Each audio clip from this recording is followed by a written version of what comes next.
Hey Southbridge, this is Charles Diaz with SCTV's Southbridge Meets. And today we have our friend to the neighborhood, Iris, with Iris's Mindfulness meditation. And she's going to speak to us about her offerings, where you might be able to find her, and where she does these mindfulness meditations. Iris, thanks for coming. Thank you so much, Charles. Yes, it's a pleasure to be here. Awesome. Thank you. So let's start with telling us a little bit about what you do and where you do this. My name is Iris, as you mentioned, Iris Vega, and I live in Woodstock, Connecticut with my husband, Gary. We are people that transferred ourselves from Florida about 8 years ago, and we love it here. And so I am a certified mindfulness meditation teacher for 2 years. I am also certified as a mindfulness mentor, and I've been doing mindfulness meditation for about 15 years on and off, and teaching meditation for 8 years. And so today I want to let know people about what really is mindfulness meditation, talk about the myths, how to meditate, and to invite everyone to come and join us whenever it's possible for them. So I'm going to start with the myths. Sure. Myths, there's many myths about it. I can talk about the magical myths. People thinking that they sit down one day to meditate and they're going to levitate and see stars and rockets. That's not it. Then we have the religion part. People think, oh, that's a religion, so if I'm Catholic, I cannot do that. Not at all. If you are Catholic, Christian, Baptist, Jewish, Islam, you can incorporate mindfulness meditation into those spiritual traditions, and it's okay. It's done every single day. So let's now go into the definition of what's mindfulness meditation. The origins are from about 2,500 years ago, when this young man, Siddhartha Gautama, that lived in the area that we call now Nepal, in South Asia. He was a son of a very rich family in that area, and he had maid service, all the amenities of a person that comes from a royal family. And one day he decided, I want to see what the world is really out there. I am so confined in these walls. I'm sure there's people out there living different than me. And so he just took his quest to go out into the world and see how life is really out there. And that's when, after many learnings and many teachings and exploring, he came up and he enlightened himself, exploring the mind, the heart, and the body. And that's what's based on his teachings, and that's where mindfulness meditation comes from. And so, in essence, in a very short way, I can say that meditation is just a way of trying to pay attention of the present moment without any judgments. And its aim is to cultivate awareness of our thoughts, our feelings, our emotions, our body sensations, our surroundings, with a sense of care, with a sense of curiosity, a sense of acceptance, always with the aid of the breath. And that's why many people say you can meditate anywhere, anytime, because the breath is with us all the time. So that's all we need, really. Now, when you say earlier, you brought up misconceptions where folks that are from religious backgrounds, because you can see the correlation where you are breathing and you're at one, and so that could also kind of translate to prayer. So you could bring the two together, correct, in that aspect, right? If that's very good question. Yeah. Very good question. That is correct. Meditating in a way is like praying. The only difference is that you pray to a God, to a deity. In meditation, you're just inwards to yourself to see exploring what's going on here in this person. And it gives you the relaxation, the calm, the serenity, and that is why they're very much linked. You're right about that. Now, have there been any correlations, or is there anything that where they've found health benefits? Yes, good question. Yes, that is correct. It's been scientifically proven that meditation helps with focusing, concentration, to release a little bit of stress and anxiety, sleeping patterns. It helps to improve sleeping patterns and to help regulate blood pressure. Yeah. And still, nowadays, we're still finding that science is still out there researching and trying to find out the correlations between mindfulness meditation and the body and what it does to us. So, very good question, yes. Awesome.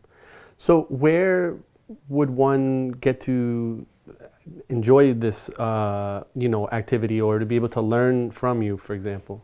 Very good. First of all, I am going to say many people might ask, how to meditate? How do I meditate? Okay. So first of all, the most important thing is to have a quiet space around you, where you're not having that many distractions. Pick a spot it's good for you in the sense of that it's quiet. Maybe you want to lit a candle, maybe some incense, or maybe soft music in the background to relax you. Then you can do it with your eyes closed, open to a soft gaze. You can then do a body scan from head to toe to just relax parts of your body that are a little bit jittery and maybe constrained. And so after that, then you follow the thoughts. You sort of like concentrate or see what's the thoughts are coming to you, what thoughts are arising, but without trying to pushing them away, without clinging to them. Just let them be there. Just let them be there. Whatever arises, whatever thoughts come up. Again, trying to stay in the present moment as much as possible, because this is the moment that we're living right now. Right. The past is gone, the future we don't know.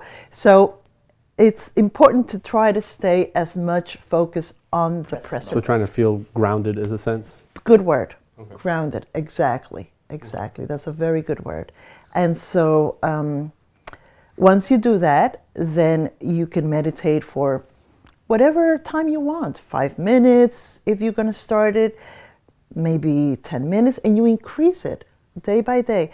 And the point of this, really, the importance of this is to do it constant. And I can see this being a benefit. For example, I am very much, I could say that I am someone who was always on my phone.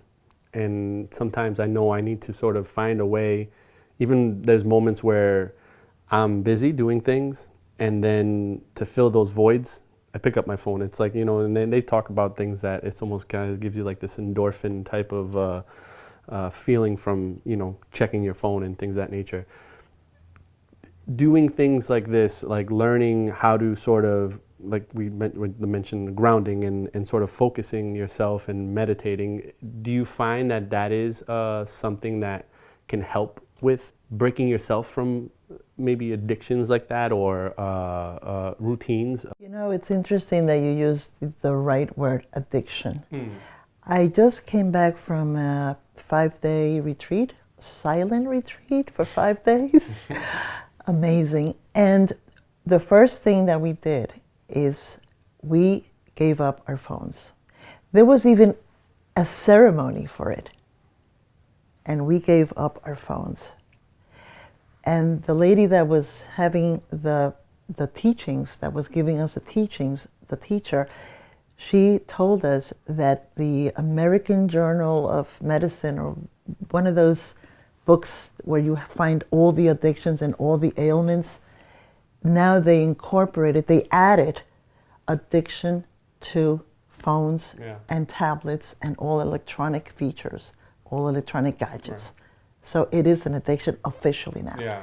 So yes, also meditation has been a benefit for people with addiction, with traumas, with addiction.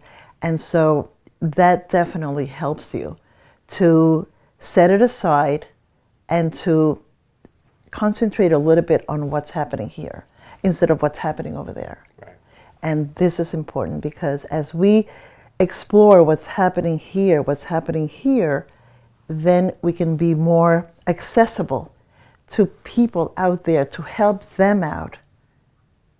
Because first it starts with us. Right. And so then you can reach out. I think I might be someone to benefit from taking a class one of these days very soon. Yes, absolutely. So can you talk to us in terms of maybe just the classes now? Like where I know I was reached out by our library, our friend at the library, Margaret, the director, and also here at the senior center as well. We had Katie has mentioned you as well, and they have great things to say about you. So is that routinely where we could find you, or is there other locations as well? Yes, absolutely. So I want to invite anyone that might feel curiosity, or maybe they want something to do on a Monday or Friday, or they want to learn something new. They set up the new year to learn something new. You can join us at the Edwards Library. Jacob Edwards Library. Yeah. Jacob Edwards Library. And we are there on Fridays at 2 o'clock. Then we have the Senior Center, Cosebon Senior Center, and we are there on Wednesdays at 2. Perfect. And the YMCA in town as well. Oh, awesome. Yes, there we are on Mondays and Fridays at 11:15 in the morning. Awesome. Now you said we, so is there someone else that's with you, or is it just... When I say we, it's because I am thinking about the practitioners that join me. Got it. That we join together on these time slots. Yeah. Awesome. And now, do you have a website or a Facebook page that anybody could sort of find you as well if they wanted to maybe get some more information? Wonderful. Yes, I can give you my email address, which is IRIM as in Mary, ARI 54@gmail.com. Awesome. Now, maybe before we leave, there could also be folks, and if you may know as well, is that here in Southbridge we have a larger population. We have American speaking. We also have Spanish speaking residents. Do you offer this meditation, mindfulness for folks that maybe don't speak English, for example? Absolutely, that's a very good question. I am bilingual. I speak very fluently Spanish, and I'm very much interested in offering the mindfulness meditation to anyone interested in the Spanish-speaking population to come to reach me at my address, the email address that I provided, so I can then set up a time slot in one of these venues, the YMCA, the library, or the senior center, for anyone to come and explore mindfulness meditation in Spanish. Absolutely, yeah. Awesome. Well, we'll definitely be in touch with Iris to maybe in the future, maybe actually go ahead and capture one of these. If that's okay and you allow it, maybe we can capture one of your sessions, and so folks might be able to get an idea of what one of these sessions look like. So that way you may be a little bit apprehensive about going, but then you can see it and see there's nothing. It's just really what Iris mentioned, focusing, really just being at one with yourself in the moment. And, it's a great health benefit, as she mentioned. So definitely something I think we should all benefit from at some point. And I think I'll be in there myself. I might just hit record and go sit in the class. Lastly, is there something that you could provide our viewers as just like a tip? Maybe something that you may share within your class that they could practice, whether it's with you or if they could do something on their own. Is there anything that you could maybe share with our viewers? Sure. In my classes, I always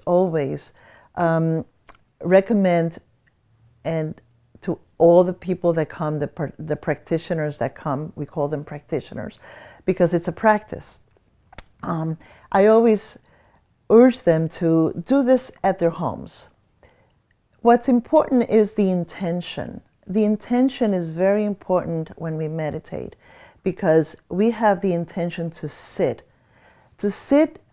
with ourselves, to give ourselves that space, that time that we, with such busy lives that we live, everything that's going on in the world and around us, we need that space for us to be calm, to be relaxed, to go inwards and explore about us. And so it only takes, if you want, 2 minutes, just sit down. Take that space that you think it's very relaxing for you. Like I mentioned earlier, lit a candle, an incense, music, whatever appeals you. You have a pet, bring the pet over to sit with you, and just try it. Try it just sitting there, being with yourselves in the present moment as much. When the mind comes and stirs, as it always does, because that's what the mind does. Mm-hmm. Good thing, because that's where ideas come for us, right? Just sit with that for a little while and see what happens. Following the breath in and out, following the breath. And when you're ready, you just stand up and bow. And try to do it next day too. So really sort of gathering yourself, prepare a space for yourself, what those things that bring comfort, like you said, if you have a pet, someone that, a dog or a cat or something that kind of comes and gives you that comfort, but just kind of giving yourself that moment of just silence, giving yourself a time to just let the world around you just kind of like shut it off for a second. And again, I must add also that meditation is not to block thoughts, to block emotions, to just shut them out. No. Meditation is to allow any of these emotions to be with you. It's okay. It's okay. We need to sort out our emotions. We need to feel them in order to understand what's going on in us. So it's not about shutting away or shutting down. It's good because we shut down a little bit of that noise around us. That's very good. But the thoughts that come up, we should acknowledge them. Give it the space. Give it a space. And when they're ready to leave, they'll leave, because everything in life comes and goes. Nothing stays permanent, and thoughts come and go, emotions come and go, feelings come and go, and it's okay. Awesome. Well, Iris, thank you so much for your time here. And I think before I leave, if there's anything else that you'd like to mention, I mean, this is your time. But if not... Correct. I'm so grateful, Charles, to have this opportunity, that the town gives me this opportunity to reach out to each one of you out there. And I hope to see you coming in and join us. So thank you so much, Iris, again for joining us. For SCTV Southbridge Meets, I am Charles Diaz. Thanks for watching. And if you are someone who would like to, if you're doing something great here in Southbridge and you also would like to come on to the show and talk about what you're doing and how it would benefit our community, please reach out to us at southbridgecable@southbridgemass.org. For Southbridge SCTV, I am Charles Diaz. Thanks for watching.